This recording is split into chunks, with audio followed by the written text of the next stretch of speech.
हम 3 जने रामगंगा नदी की तरफ पैदल ही चले थे। उस समय जंगल में पैदल चलने की परमिशन थी।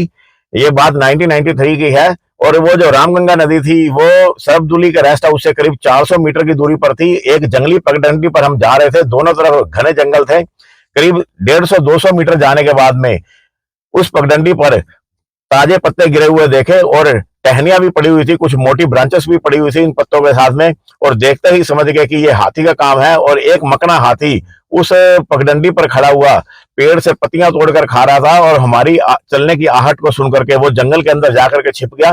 दरअसल में वो एक इक्कड़ हाथी था। इक्कड़ का मतलब अकेला हाथी। और अकेला हाथी इंसानों का पीछा करता है, गाड़ियों का पीछा करता है और उसको मारने की कोशिश करता है। और उन निशानों को देख करके हम खड़े हो गए और हम सोचने लगे थे कि अब आगे बढ़ा जाए या पीछे जाया जाए। हमें नहीं पता था वो हाथी छिपा हुआ है या दूर चला गया है।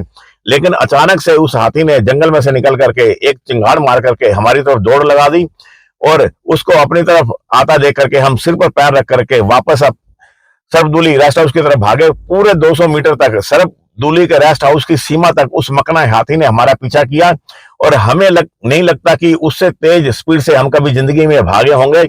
और इस प्रकार उस जंगली हाथी से हमारी जान बची।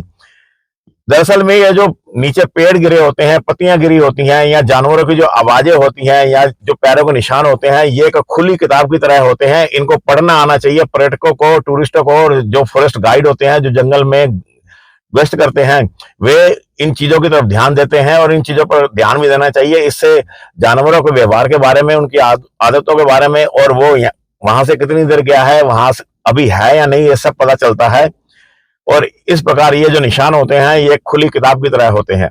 जब हाथी पेड़ के ऊपर से टहनियों को तोड़ तोड़ करके उसके पत्तों को खाता है, उसकी बारीक टहनियों को खाता है, तो नीचे जो कुछ टहनियां और पत्ते गिर जाते हैं उसमें जो टहनियां होती हैं वो मोटे साइज की होती हैं। इसी प्रकार लंगूर भी जब पेड़ के ऊपर खाते हैं तो वो भी पत्ते गिराते हैं। लेकिन लंगूर के द्वारा जो पत्ते गिराए जाते हैं वे सिर्फ एक पत्ते होते हैं या बहुत ही कोमल टहनियां होती हैं।